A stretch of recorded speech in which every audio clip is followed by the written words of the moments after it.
Terceiro capítulo. Conhecimento de si mesmo. Sendo o conhecimento próprio o pão com que todos os manjares, por mais delicados, devem ser comidos nesse caminho da oração. 1. 39. No globo de cristal que representa a alma justa, Deus é, para Santa Teresa, a grande realidade, o imã que, das sétimas moradas, atrai irresistivelmente o seu olhar e o seu coração. No entanto, esta realidade de Deus, pensa ela, não deve fazer que a alma que lhe serve de templo fique completamente esquecida. A santa, aliás, afirma ser da maior importância para a alma conhecer-se a si própria. Não seria grande ignorância, filhas minhas, que se perguntasse a uma pessoa quem é e ela não se conhecesse nem soubesse quem foi seu pai, sua mãe ou a terra em que nasceu. Se isso seria grande insensatez, muito maior, sem comparação, é a nossa quando não procuramos saber quem somos e só nos detemos no corpo. 2. Fala o bom senso realista de Santa Teresa. Ele pretende saber antes de agir, exige conhecer as realidades que o rodeiam, possuir toda a luz que o pode iluminar em sua caminhada para Deus, enquanto vivermos, e até por humildade, é bom conhecer a nossa natureza miserável. 3. Na verdade, como seria possível se organizar com prudência e viver sua vida espiritual sem conhecer o quadro interior 40, em que deve desenvolver-se? Seria votar-se, se não a um fracasso total, pelo menos a grandes sofrimentos. Ó acento agudo Senhor, tende em conta o muito que sofremos neste caminho por falta de instrução. E o mal é que, como não pensamos ser preciso mais do que pensar em vós, nem sabemos perguntar aos que têm instrução, nem consideramos que haja necessidade de perguntar. Experimentamos terríveis sofrimentos por não nos entendermos. E chegamos a pensar que é grande culpa o que, longe de ser mal, é bom. Daqui provém as aflições de muitas pessoas voltadas para a oração, ao menos das que são pouco esclarecidas. Elas se queixam de sofrimentos interiores, tornam-se melancólicas, perdem a saúde e até abandonam a oração por completo. 4. Na verdade, não poderíamos caminhar para Deus sem conhecer a estrutura da alma, suas possibilidades, suas deficiências, as leis que regem a sua atividade. É acento agudo ainda o conhecimento daquilo que somos e do quanto valemos que nos permitirá tomar, diante de Deus, a atitude de verdade que Ele exige. Certa vez, pensando eu porque Nosso Senhor aprecia tanto a virtude da humildade, deparei logo. A meu ver, sem que eu o considerasse, de modo repentino, com o seguinte, é porque Deus é a suma verdade e a humildade é andar na verdade, eis a razão da sua importância. E é grandíssima a verdade que de nós mesmos não temos nada de bom, mas só a miséria e o ser nada. E quem não entende isso anda na mentira. Quem mais o compreender mais agradará a suma verdade, porque anda nela. 5. Este conhecimento de si próprio que faz triunfar a verdade nas atitudes e nos atos é sempre indispensável, quer no início, quer nos demais graus da vida espiritual. A questão de nos conhecer é tão importante que eu gostaria que não houvesse nisso nenhuma negligência, por mais elevadas que estejais nos céus. 6. Assim, ele deve ser o objeto das nossas preocupações cotidianas. Tende o cuidado de, no princípio e no fim da oração, por mais elevada que seja a contemplação, concluir sempre com o conhecimento próprio. 7. 41. A Santa resume o seu ensinamento nesta afirmação clara e impressionante como uma máxima. Os pecados e o conhecimento próprio são o pão com que todos os manjares, por mais delicados, devem ser comidos nesse caminho da oração, pão sem o qual ninguém poderia se sustentar. 8. É acento agudo este conhecimento de si mesma à luz de Deus que assegurará à sua vida espiritual seu equilíbrio, que a fará humana, ao mesmo tempo que sublime, prática, ao mesmo tempo que profunda. A. Objeto do conhecimento de si mesmo. Todas as passagens citadas nos mostram que Santa Teresa só quer conhecer-se a si mesma para melhor alcançar a Deus. É quase exclusivamente a acento grave luz de Deus que ela vai pedir este necessário pão do conhecimento de si mesma. Deus é, a um só tempo, fim e princípio do conhecimento próprio. Este traço, de grande importância prática, logo será sublinhado como convém. Era necessário apontá-lo desde já, para explicar o aspecto particular sob o qual vai se desenvolver o duplo conhecimento de si que Santa Teresa pede a seu discípulo, a saber, certo conhecimento psicológico da alma e um conhecimento que podemos chamar de espiritual, fundamentado no valor da alma perante Deus. E, conhecimento psicológico. Numa introdução às obras de Santa Teresa, o padre Emery, restaurador de São Sulpício após a Revolução Francesa, assegurava que a reformadora do Carmelo tinha feito progredir a ciência da psicologia mais do que qualquer outro filósofo. Com efeito, nos seus tratados abundam as descrições precisas e variadas do mundo interior da alma e da vida que nela existe. A santa mostra-nos aí sua natureza rica, que vibra com as impressões do mundo exterior e, mais ainda, com os choques poderosos e com as delicadas unções da graça. Estas regiões da alma que, para nós, são habitualmente obscuras, para ela, são inteiramente luminosas. É acento agudo de importância para nós, irmãs, entender que a alma não é algo escuro, pois, como não há 42, vemos, o mais frequente é parecer que não há outra luz interior além da que vemos. Supomos equivocadamente que dentro de nós reina uma espécie de escuridão. 9. Sem dúvida, esta luz é a do próprio Deus que ilumina as profundezas da alma e, agindo sobre as diversas potências, produz nelas seus efeitos, da mesma maneira que os raios do sol, brincando através dos ramos de uma árvore, enriquecem-nos com diferentes tonalidades. Graças ao seu apurado sentido espiritual e ao seu maravilhoso poder de análise, Santa Teresa penetra neste mundo interior, recolhe todas as vibrações, distingue a atividade e as reações de cada uma das faculdades, disseca, de certo modo, a própria alma até as suas profundezas. Das obras de Santa Teresa, poderíamos extrair um tratado de psicologia interessante e vivo como uma iniciação às ciências. Vamos nos limitar a assinalar as verdades psicológicas que parecem ser as mais importantes para a vida espiritual. 1. A primeira é a distinção das faculdades. A santa escreve que desconhecemos que há um mundo interior em nós. 10 Aí, nada é tão simples como parecia admitir a simplicidade da nossa alma. Este mundo é complexo e imutável. Agitam-se nele forças em sentidos diferentes. A violência e a diversidade destes movimentos sob a ação de Deus foram para Santa Teresa motivo de angústias. Uma explicação acerca da distinção das faculdades, que tem cada uma delas a sua própria atividade, foi-lhe esclarecedora. Eu tenho andado assim, nessa confusão do pensamento, bem aflita algumas vezes. Há pouco mais de 4 anos vim a entender, por experiência, que o pensamento, ou imaginação, para que melhor se compreenda, não é a mesma coisa que o entendimento. Perguntei-o a um erudito, que me confirmou essa verdade, o que não foi para mim motivo de pouco contentamento. Isso porque, sendo o entendimento uma das faculdades da alma, causava-me tristeza vê-lo às vezes tão volúvel. A imaginação, por sua vez, voa tão depressa que só Deus a pode deter. 11. 2. A ação de Deus lhe permite distinguir duas regiões na alma, uma região exterior, geralmente mais agitada, na qual se movem a imaginação, que cria e fornece as imagens, e o entendimento, que raciocina e discorre. Estas duas faculdades são instáveis e não conseguem ficar dominadas muito tempo, mesmo por uma ação poderosa de Deus, uma região mais interior e 43, mais tranquila, onde se encontram a inteligência propriamente dita, a vontade e a essência da alma, que não só estão mais próximas das fontes da graça, mas também são mais dóceis à sua influência e lhe permanecem mais facilmente submissas apesar das agitações exteriores. Esta distinção entre o exterior e o interior, entre sentido e espírito, que encontramos com diferentes terminologias em todos os demais autores místicos, 12 vai lhe permitir oferecer uma doutrina precisa acerca da atitude interior que se deve manter na contemplação quando o profundo da alma é tomado por Deus, mas o entendimento e, sobretudo, a imaginação, estão agitados. Eu via, segundo o meu parecer, as potências da alma fixadas em Deus e recolhidas nele, e, por outro lado, a imaginação alvoroçada. Isso me deixava zonza. E assim como não podemos deter o movimento do céu, que anda a toda velocidade, tampouco podemos deter a nossa imaginação. Se confundimos todas as potências da alma com ela, julgamo-nos perdidas e damos por mal empregado o tempo em que estamos diante de Deus. E muitas vezes, pelo contrário, a alma está muito unida a ele nas moradas mais elevadas, ao passo que a imaginação se encontra nos arrabaldes do castelo, padecendo com 1000 animais ferozes e peçonhentos. Enquanto escrevo, examino o que se passa em minha cabeça. Tenho a impressão de ter na cabeça rios caudalosos, cujas águas se precipitam. Ouço muitos passarinhos e silvos, não nos ouvidos, mas na parte superior da cabeça, onde dizem estar a parte superior da alma. Com efeito, mesmo este grande zumbido que tenho na cabeça não me atrapalha a oração nem me impede de escrever, pelo contrário, a alma está inteiramente mergulhada em sua quietude, em seu amor e nos desejos de claro conhecimento. 13. Desta experiência, a santa tira como conclusão, não nos perturbe a imaginação, nem façamos caso dos pensamentos. 14. 3. O voo do espírito coloca Santa Teresa diante de outro problema psicológico, menos importante que os anteriores para a vida espiritual, mas mais difícil e cujo enunciado basta para revelar a agudeza do seu olhar. E este problema é: existe uma distinção entre a alma e o espírito, entre a essência da alma e a potência intelectual. 44. Algumas filosofias lhe respondem que se trata da mesma coisa. Contudo, no voo do espírito, ela nota que ao mesmo tempo em que este parece de fato sair do corpo, por outro lado, é claro que essa pessoa não morre. 15. Como explicar este fenômeno? Ela bem gostaria de possuir a ciência necessária para o conseguir. Na sua falta, esclarecer o problema por meio de uma comparação. Muitas vezes tenho pensado, não se parecerá isso com o Sol, que, estando no céu, desfere raios tão fortes que, não mudando ele de posição, de imediato chegam até nós.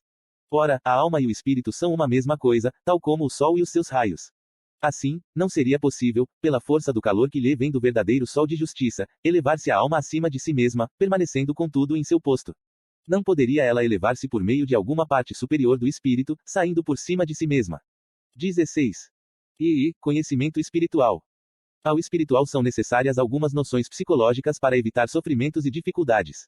No entanto, importa-lhe mais possuir o conhecimento que chamamos espiritual, e que lhe revela aquilo que ele é diante de Deus, as riquezas sobrenaturais de que está adornado, as más tendências que são um obstáculo ao seu movimento para Deus. Se o conhecimento psicológico é útil à perfeição, o conhecimento espiritual faz parte dela, pois alimenta a humildade e se mescla com ela. É a propósito deste último que Santa Teresa se refere como sendo o pão com o qual se devem comer todos os outros alimentos, por mais delicados que sejam. A ação divina, pelos diversos efeitos produzidos na alma, revelou a organização do mundo interior.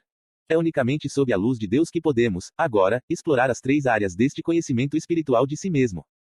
A. O que somos diante de Deus.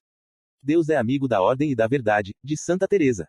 A ordem e a verdade exigem que os nossos relacionamentos com Deus sejam baseados no que Ele é e no que nós somos. Deus é o ser infinito, o nosso Criador. Nós somos seres limitados, criaturas suas, dependentes dele em tudo. 45. Entre Deus e nós há o abismo que separa o infinito do finito, o ser eterno e subsistente por si mesmo da criatura chamada a existência no tempo.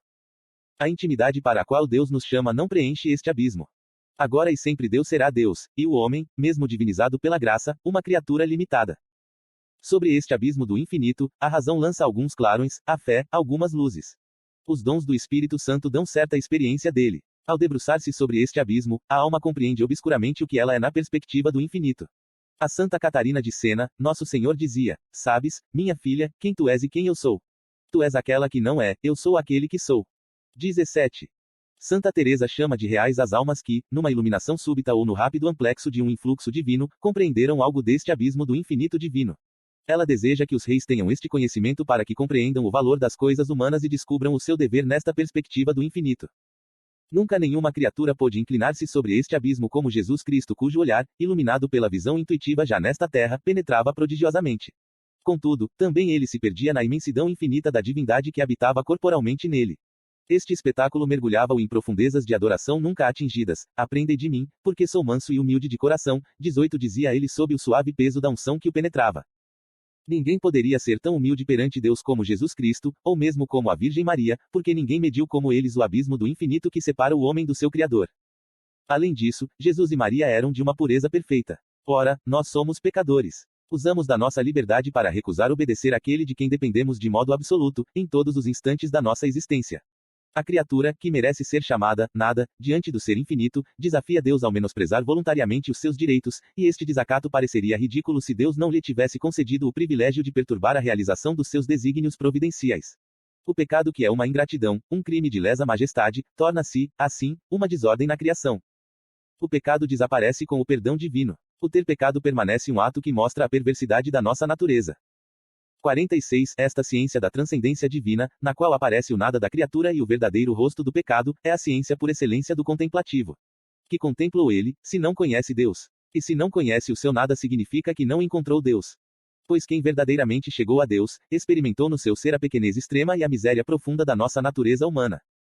Este duplo conhecimento do tudo de Deus e do nada do homem é fundamental para a vida espiritual, desenvolve-se com ela e, no dizer de Santa Ângela de Foligno, no seu grau eminente, constitui a perfeição. 19. Cria na alma uma humildade de fundo que nada poderá perturbar, coloca-a numa atitude de verdade que atrai todos os dons de Deus. Ao ler os escritos de Santa Teresa, tem-se a impressão de que ela está constantemente debruçada sobre esse duplo abismo. Em múltiplos contatos com Deus, ela o conheceu experiencialmente até que, chegada ao matrimônio espiritual, passou a ter dele a visão intelectual quase constante. É acento agudo sob esta dupla luz que ela encontra o respeito profundo por Deus, este comovente temor de humilde súdita de Sua Majestade, este horror ao pecado, que se aliam tão bem aos ardores e aos impulsos do seu amor audacioso de filha e de esposa.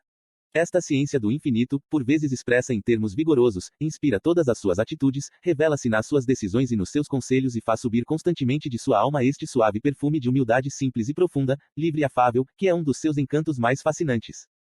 B. Riquezas sobrenaturais. O conhecimento de si mesmo não deve revelar-nos um só aspecto da verdade, ainda que este aspecto seja fundamental, como o do nada da criatura diante do infinito de Deus. Deve assegurar em nós o triunfo de toda a verdade, mesmo que ela acuse contrastes desconcertantes. De fato, estes contrastes existem no homem. Criatura tão pequena diante de Deus e muitas vezes revoltada, ela é, no entanto, feita à imagem de Deus e recebeu uma participação da vida divina. É filha de Deus e tem a capacidade de realizar as operações divinas de conhecimento e de amor, e é chamada a tornar-se perfeita como o seu Pai Celeste é perfeito. 47. Santa Teresa pede que não diminuamos de forma alguma estas verdades que fazem a grandeza da alma. Porque as coisas da alma sempre devem ser consideradas com plenitude, amplidão e grandeza, sem receio de exagerar. Sua capacidade suplanta tudo o que podemos considerar. 20. Por isso, para dar uma ideia do seu grande valor, 21 da sublime dignidade e da formosura da alma que é, o palácio onde está o rei, 22 a santa não hesita em empregar as comparações mais brilhantes. A alma é um castelo todo de diamante ou de cristal muito claro.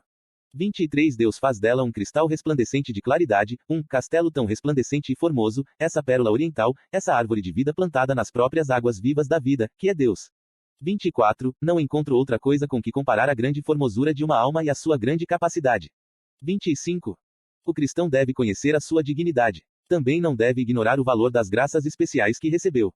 Santa Teresa não minimiza nunca os favores espirituais, os progressos conseguidos, mesmo quando eles deixam espaço a numerosos defeitos, como nas terceiras moradas.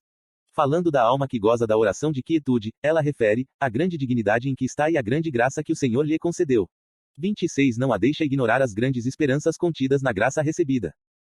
Para a alma, o fato de Deus lhe dar semelhantes penhores indica que ele muito a quer, se não for por sua culpa, avançará muito.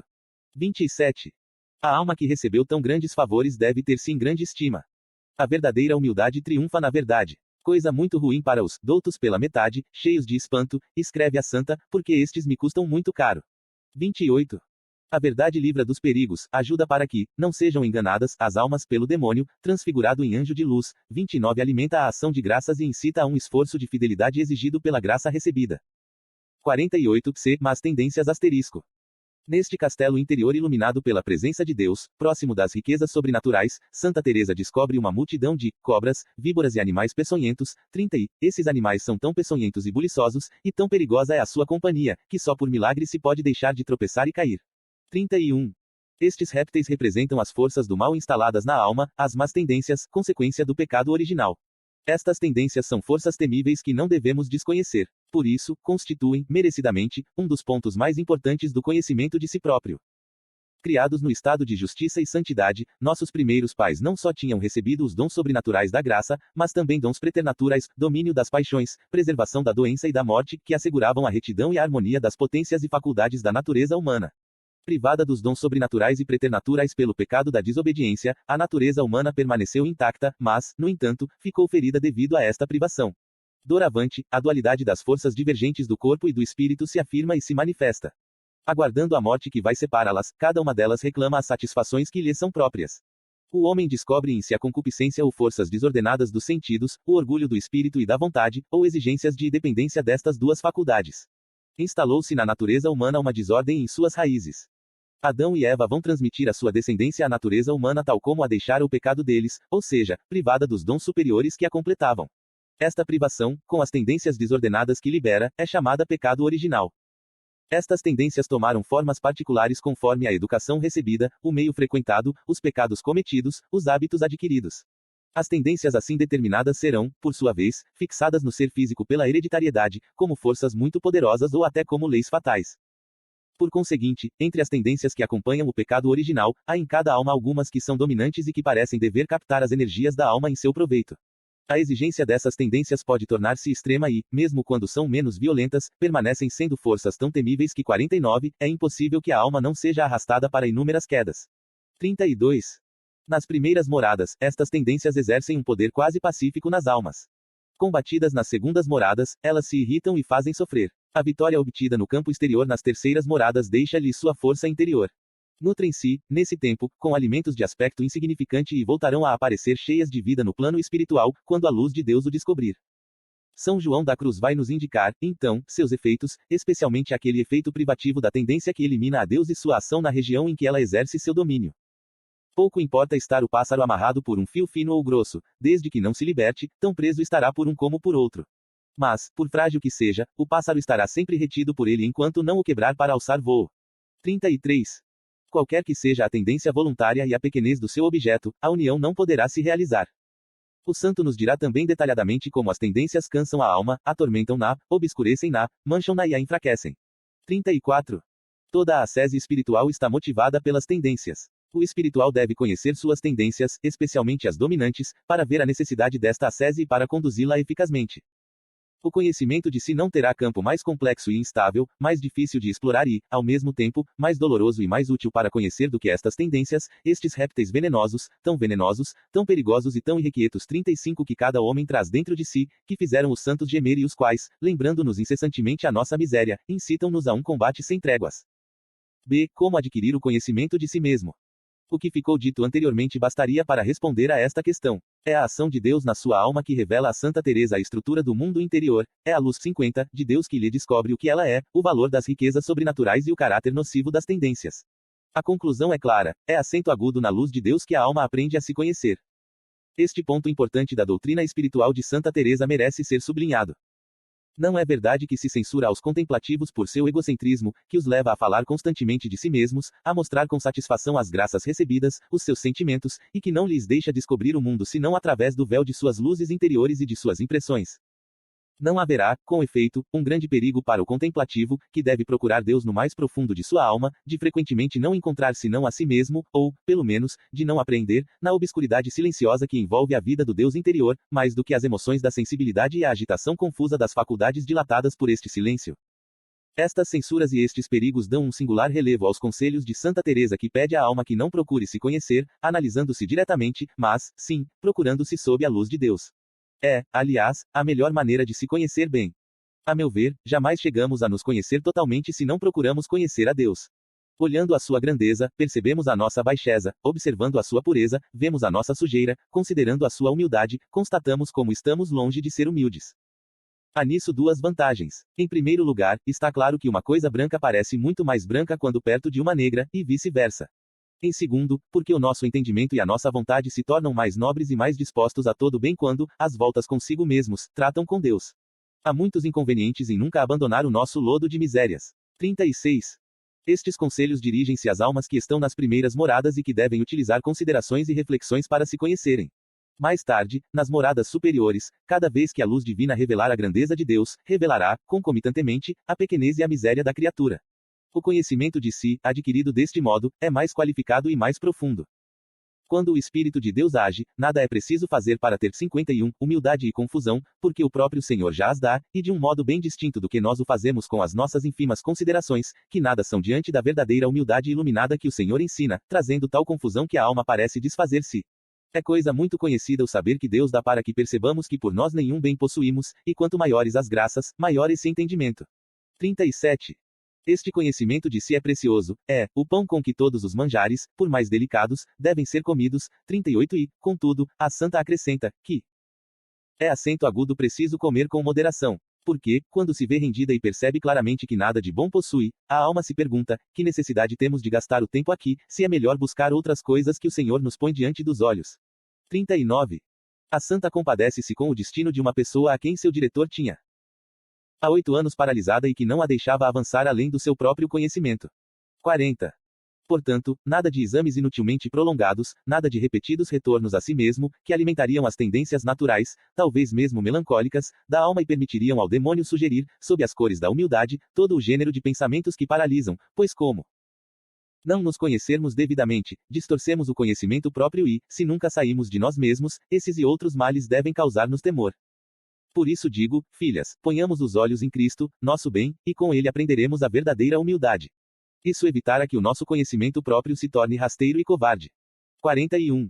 Esta ação do demônio no conhecimento de si é tão importante que a santa a assinala por várias vezes. Guardai-vos também, filhas, das humildades que vêm do demônio, acompanhadas de grande inquietação a respeito da gravidade dos nossos pecados, que costuma nos acometer de muitas maneiras. Tudo o que ela, a alma, faz lhe parece perigoso, e o seu serviço, por melhor que seja, infrutífero. Bem-lhe uma desconfiança que a impede de fazer qualquer bem, por pensar ela que o que é bem nos outros nela é mal. 42. 52 Como distinguir a luz de Deus da luz do demônio e as formas de conhecimento próprio que delas procedem. Santa Teresa nos dirá, porque nestas questões importantes, mas delicadas e muitas vezes sutis, a exatidão é muito útil. A humildade não inquieta, não desassossega nem deixa a alma em alvoroço, por maior que seja, ao contrário, vem com paz, com contentamento e tranquilidade. Mesmo que a pessoa, por se considerar ruim, entenda com clareza que merece estar no inferno, afligindo-se e tendo a impressão de dever ser justamente condenada por todas as pessoas, quase não ousando pedir misericórdias, se a humildade for boa, esse sofrimento trará consigo uma suavidade e uma alegria de que não gostaríamos de nos ver privadas. Quando a humildade é assim, não traz alvoroço nem angústia, mas amplia o coração, tornando a alma capaz de servir mais a Deus.